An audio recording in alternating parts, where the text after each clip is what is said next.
दोस्तों, आज हम उपस्थित हैं गणित के एक महत्वपूर्ण प्रश्न में। अक्सर ये 6 नंबर में पूछा जाता है। प्रश्न क्या है? किसी एपी के n पदों का योगफल 4n माइनस n स्क्वायर है तो उसका प्रथम, द्वितीय एवं nवां पद ज्ञात कीजिए। मतलब किसी श्रेणी के n पदों का योगफल 4n माइनस n स्क्वायर है तो उसका प्रथम पद, द्वितीय पद और nवां पद ज्ञात कीजिए। ठीक है। अब इसमें हमको करना क्या है? तो जब हम सॉल्व करते हैं तो हमने मान लिया कि माना एपी का पद a1 a2 a3 dot dot dot an है। मतलब एपी को हमने मान लिया तथा इसका प्रथम पद a और सार्वधातुक d है, जैसा कि हम लोग अक्सर मानते हैं। तो इसलिए a1 बराबर क्या हो जाएगा? a।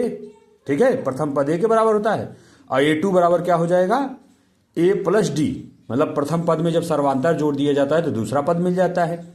तथा nवां पद क्या होता है? a plus n minus 1 into D.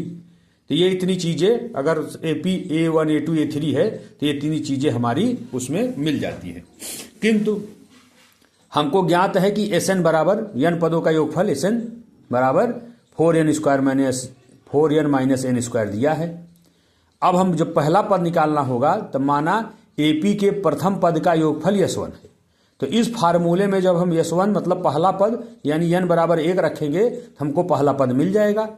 योगफल चाहे कहिए चाहे उसी को पहला पद कहिए, एक ही बात है। तो S1 बराबर n की जगह पर 1 रखने पर 4n माइनस 1 का स्क्वायर 1 और 3। S1 कितना मिल गया? 3। फार्मूला यही रहेगा कि Sn बराबर 4n माइनस n स्क्वायर में n बराबर 1 रखने पर ये हमको पहला पद मिल गया। मतलब पहले पद का योग कहिए चाहे उसी को पहला पद कहिए, क्योंकि एक का योग एक ही होता है, एक ही पद का। किसी भी एपी का प्रथम पद का योगफल उस पद के योगफल उस एपी के प्रथम पद के बराबर होता है। तो S1 बराबर a1 मतलब प्रथम पद। अब प्रथम पद हमने क्या माना है? a। तो a बराबर कितना मिल गया? 3। ठीक है, ये प्रथम हो गया। पुनः माना एपी के प्रथम 2 पदों का योगफल S2 है। अभी हमने 1 माना था, अब हमने 2 मान लिया कि S2 है। तो S2 बराबर क्या हो जाएगा? 4 गुणे 2 माइनस 2 का स्क्वायर।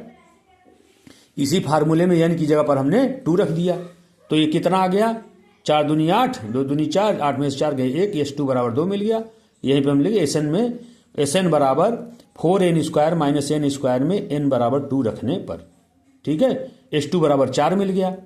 अब चूंकि एपी के प्रथम 2 पदों का योगफल S2 है और एपी का दूसरा पद क्या होता है?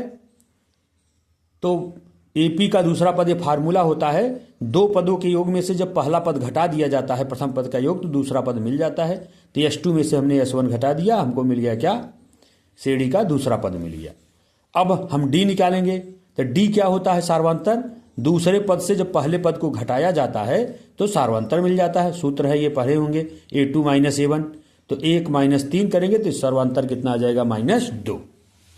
अब सर्वांतर -2 हो गया, अतः एपी का आधा। तो देखिए हमको एपी का पहला पद मिल गया और सार्वंतर मिल गया।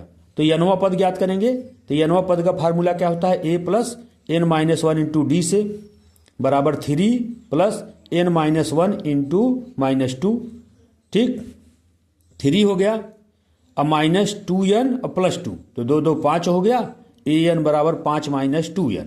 ठीक, तो ये हो गया nवां पद, इसी को सरल कर लिया गया। तो आंसर हमारा हो गया कि पहला पद बराबर 3, दूसरा पद बराबर 1 और nवां पद बराबर 2n माइनस 5 माइनस 2n। ठीक है, यही हमारा आंसर हो जाता है।